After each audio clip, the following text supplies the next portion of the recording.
Querido irmão, querida irmã, para esse quinto domingo da Páscoa, nesse dia 15 de maio, temos como proposta de reflexão o texto de João, capítulo 13, o versículo 31 a 33, o versículo 34 a 35. Depois que Judas saiu do cenáculo, disse Jesus: Agora foi glorificado o Filho do Homem, e Deus foi glorificado nele.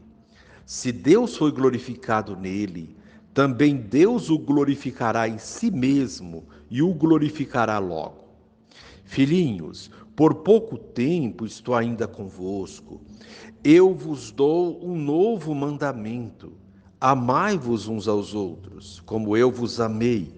Assim também vós deveis amar-vos uns aos outros. Nisto todos conhecerão que sois meus discípulos, se tiverdes amor uns aos outros. Palavra da salvação. Glória a vós, Senhor.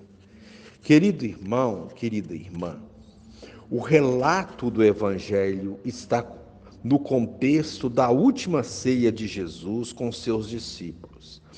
Após Judas sair da cena, o mestre reconhece que chegou a hora e aproveita para dar as últimas instruções aos seus. Ele não quer enganar ninguém, é claro, ao declarar que por pouco tempo ainda ficará com eles. A hora de Jesus é a glorificação, quando transforma a traição na oportunidade de se entregar ao Pai e à humanidade. Antes de partir para o Pai, porém, deixa aos seus o novo mandamento do amor. O Mestre não exige muito dos seus seguidores, apenas que se amem uns aos outros, que vivam como amigos e amigas.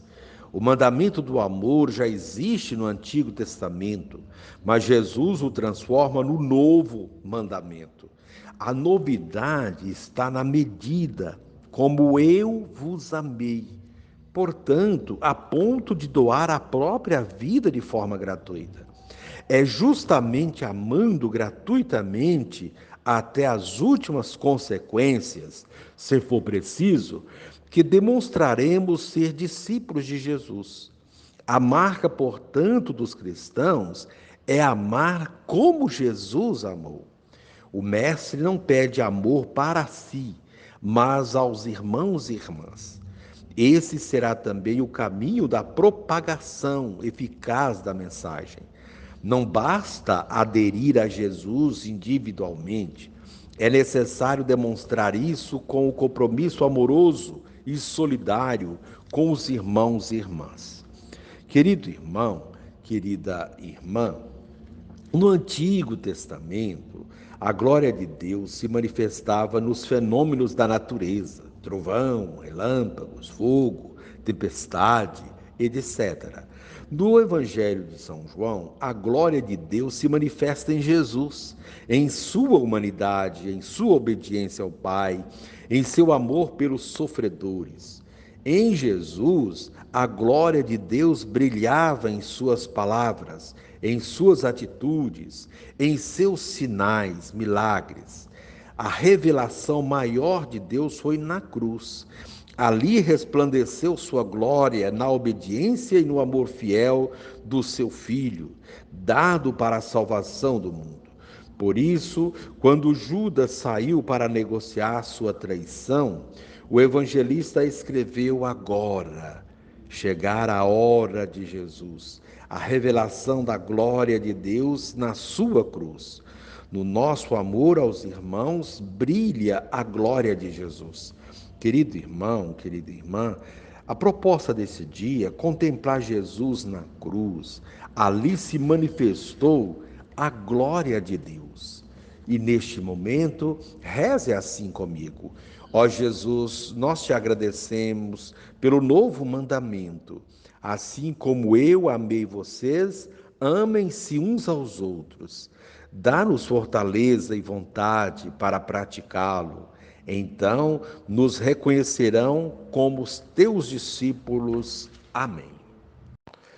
Querido irmão, querida irmã, dando continuidade à reflexão da palavra de Deus, da liturgia desse quinto domingo da Páscoa, nesse dia 15 de maio, você poderá acompanhar na sua Bíblia os textos de Atos 14, 21 a 27, também a segunda leitura, Apocalipse 21, de 1 a 5, João 13, 31 a 33, 34 a 35, e rezar o Salmo responsorial 144. Uma vez que você já ouviu a proclamação do Evangelho com a reflexão, agora você poderá acompanhar a leitura dos Atos dos Apóstolos e em seguida a reflexão abrangente, né? abrangendo as três leituras. É um pouco longa, mas vale a pena conferir, sobretudo nesse dia do Senhor. Reserve um tempo para tal. Naqueles dias, Paulo e Barnabé voltaram para a cidade de Listra, Icônio e Antioquia. Encorajando os discípulos, eles os exortavam a permanecerem firmes na fé, dizendo-lhes: é preciso que passemos por muitos sofrimentos para entrar no reino de Deus. Os apóstolos designaram presbíteros para cada comunidade. Com orações e jejuns, eles os confiavam ao Senhor, em quem haviam acreditado. Em seguida, atravessando a Pisídia, chegaram a Panfília, anunciaram a palavra em Perge e depois desceram para a Atália. Dali embarcaram para Antioquia, de onde tinham saído entregues à graça de Deus para o trabalho que haviam realizado. Chegando ali, reuniram a comunidade, contaram-lhe tudo o que Deus fizera por meio deles e como havia aberto a porta da fé para os pagãos. Palavra do Senhor, graças a Deus. Querido irmão, querida irmã, o quinto domingo da Páscoa traz como tema central o amor.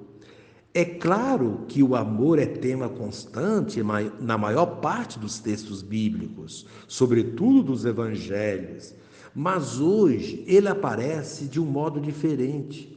Aparece como mandamento e não como mera recomendação. Mandamento e mandamento novo, acentuando que tal ensinamento sobre o amor é diferente dos ensinamentos de até então. É um amor que supera todas as formas de amor até então conhecidas. É o amor que tem como exemplo o amor de Jesus pela humanidade. Aquele amor capaz de tudo, inclusive de dar a vida pelo outro. Por essa razão, Jesus enfatiza a seus discípulos que o amor que ele recomenda nesse novo mandamento é um amor semelhante ao dele, isto é, os seus discípulos devem amar como ele amou, amar uns aos outros como ele nos amou. Que grande desafio ele nos apresenta neste domingo. Amar como ele amou. Assim, a ideia, o tema que costura as leituras de hoje é este amor com A maiúsculo. Vejamos como esse amor aparece nas leituras de hoje. Na primeira leitura, o tema do amor aparece nos procedimentos de Paulo e Barnabé. Eles encorajam os discípulos a permanecer firmes diante das dificuldades, das adversidades, dos obstáculos. Somente alguém que tem muito amor pelos seus e pela causa do reino de Deus é capaz de dar recomendações tão amorosas como estas, que demonstram uma verdadeira preocupação. Recomendações semelhantes às que os pais dão a seus filhos para que vivam bem. Recomendações que encontramos também no Evangelho de hoje, quando Jesus se dirige aos seus discípulos e os chama de filhinhos, e diz que estará com eles por pouco tempo. Ele sabe que sua hora está chegando e suas recomendações são importantíssimas para que a missão não termine com a sua partida para junto do Pai. Isso nos faz lembrar aquele pai ou aquela mãe que, estando no leito de morte, pede para reunir os filhos e lhes dar as últimas recomendações. O maior desejo dos pais é de que seus filhos vivam no amor, vivam bem, respeitando uns aos outros e, sobretudo, ajudando uns aos outros. Todo pai ou mãe deseja que os filhos permaneçam unidos depois de sua partida. É esse também o desejo de Jesus, principalmente depois que ele vê um dos seus o traindo. Essa forma carinhosa de Jesus deve estar presente naqueles que são seus discípulos. Vemos isso muito presente nas atitudes de Paulo e Barnabé, neste texto da primeira leitura de hoje. Eles encorajam os demais a não desanimarem, porque a missão é árdua, há muito por fazer. A memória de Jesus não pode ser esquecida por qualquer motivo. Já pensou se fôssemos abandonar a missão toda vez que tivéssemos alguma dificuldade ou medo? Ou quando somos incompreendidos, caluniados e perseguidos? A igreja já teria perecido, pois são tantas as tentações e elas aparecem nos lugares e para pessoas que menos imaginamos. Se a igreja está aí firme, resistindo às forças da morte e ao poder do inferno, é porque está alicerçado nos ensinamentos de Jesus, dos apóstolos e discípulos de ontem e de hoje. Pessoas que não abandonaram o barco diante da tempestade, que não fraquejaram diante das perseguições, que não se debandaram por medo das ameaças e dos ataques que comumente fazem contra a igreja e seus membros.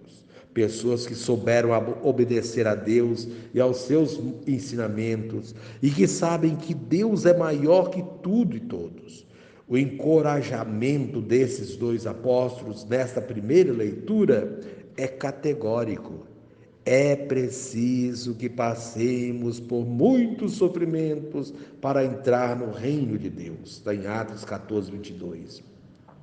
A construção e entrada no reino de Deus não são fáceis. Os sofrimentos fazem parte desse processo. E o que Jesus passou é exemplo máximo. Basta olhar para a cruz para ver quão grandioso foi o seu sofrimento. Por isso é preciso coragem, pois ele venceu a morte. Ser discípulo é ter coragem e encorajar também os demais, como fez Paulo e Barnabé. A nossa missão, como membros de uma comunidade eclesial, é de encorajar os demais e seguirmos unidos. Paulo e Barnabé não encorajaram apenas com palavras, mas também com ações. E esta deve ser a nossa maneira de encorajar. Vemos isso na forma como eles organizavam as comunidades e formavam as lideranças que estariam à frente dessas comunidades e trabalhos. Eles designavam presbíteros, isto é, líderes para as comunidades. Esses líderes tinham a incumbência de formar outros líderes, e assim sucessivamente. As comunidades iam se multiplicando, fortalecendo e ganhando credibilidade. Tudo isso fundamentado na palavra de Deus, sobretudo no anúncio da ressurreição de Cristo. Esses líderes eram escolhidos depois de muita oração e jejum, ou seja, não eram pessoas quaisquer, eram pessoas escolhidas e ungidas por Deus.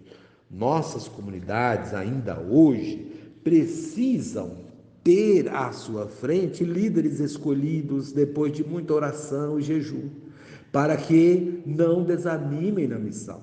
Nossas pastorais e serviços paroquiais também precisam do mesmo alento.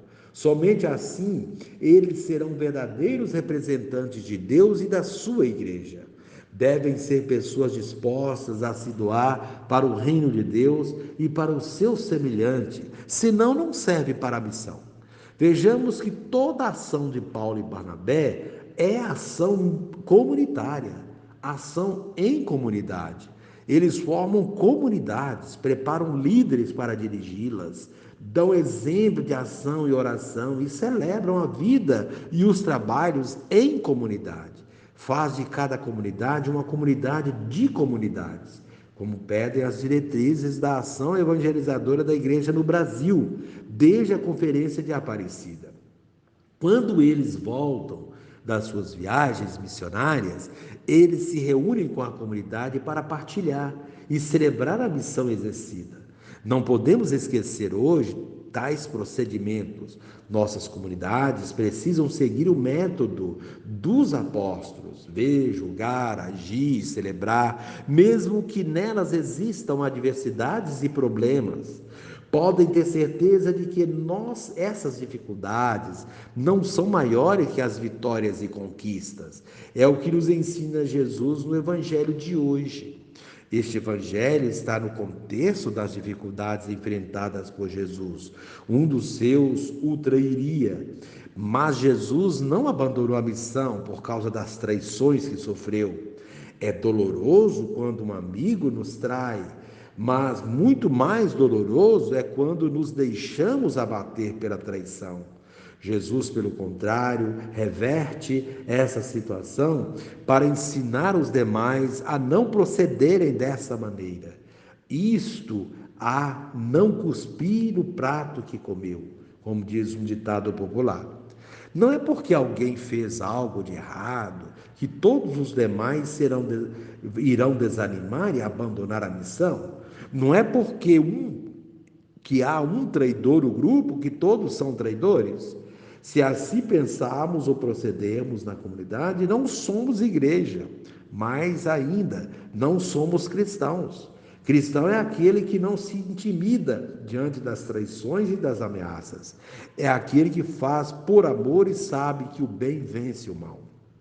Diante dessa situação dolorosa, porém também de glorificação, Jesus dá aos seus discípulos o mandamento supremo, o mandamento do amor. Talvez naquele tempo a palavra amor já estivesse desgastada ou era empregada de maneira inadequada. Jesus diz que seu mandamento é novo. Qual a novidade desse mandamento de Jesus? A novidade consiste em amar como ele amou. Até então, ninguém tinha falado de um amor capaz de dar a vida, de um amor gratuito, capaz de dar a outra face, de um amor aos inimigos, enfim, de amor incondicional e sem limites, até nas situações limites. Nisso consiste a novidade de seu mandamento: amar uns aos outros da maneira que ele amou. A igreja é construída e constituída a partir desse amor. Se entre nós cristãos não existir esse amor, e se não dermos testemunho dele, não somos igreja de Cristo, nem somos seus discípulos. Podemos ter teorias belíssimas sobre o amor, mas se não dermos exemplo concreto, amando uns aos outros, tudo será em vão e ineficaz. Nossa identidade, nosso distintivo de cristão está no amor que manifestamos uns aos outros. Se este amor não existir, ferimos ou maculamos nossa identidade. Por isso Jesus afirma: nisto todos conhecerão que sois meus discípulos, se tiverdes amor uns aos outros. É o que nos confirma como cristãos. Aqui cabem algumas perguntas ou questionamentos. Amamos como Jesus amou? Somos capazes de dar a vida pelo nosso próximo? Nós nos empenhamos para perdoar e amar nossos inimigos ou aquelas pessoas que não nos são simpáticas ou que não gostam de nós? Se não estamos fazendo isso, estamos longe do reino dos céus. Estamos longe de construir aqui neste mundo a Jerusalém celeste, o novo céu e a nova terra, pedidos na segunda leitura de hoje do livro do Apocalipse. Nessa leitura encontramos o ideal de uma comunidade que vive as propostas do Evangelho, os ensinamentos de Deus.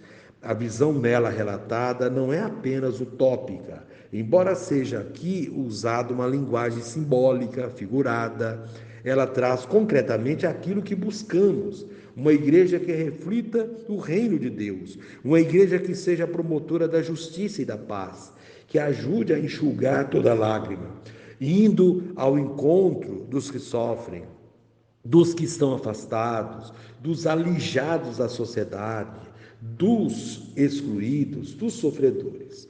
Se a igreja que somos não se empenhar para promover essa Jerusalém celeste, esse novo céu e essa nova terra, não compreendemos ainda o que seja de fato ser cristão ou ser igreja. Para isso é preciso amor, não qualquer amor, mas aquele amor do qual nos fala Jesus no Evangelho de hoje, aquele amor com que os primeiros discípulos viveram nas primeiras comunidades, que estamos vendo nas leituras que temos dos Atos dos Apóstolos neste tempo pascal. Querido irmão, querida irmã, como pede o Salmo de hoje, Deus que é amor, tenha misericórdia e piedade de nós e nos ensine a amar como o seu Filho amado nos amou. Somente assim seremos autênticos discípulos e missionários de Jesus Cristo. E reze assim comigo. Divino Espírito, radicaliza em mim a disposição para o amor mútuo, de forma a tornar mais profundo o amor a Deus que o Mestre Jesus colocou em meu coração. Amém.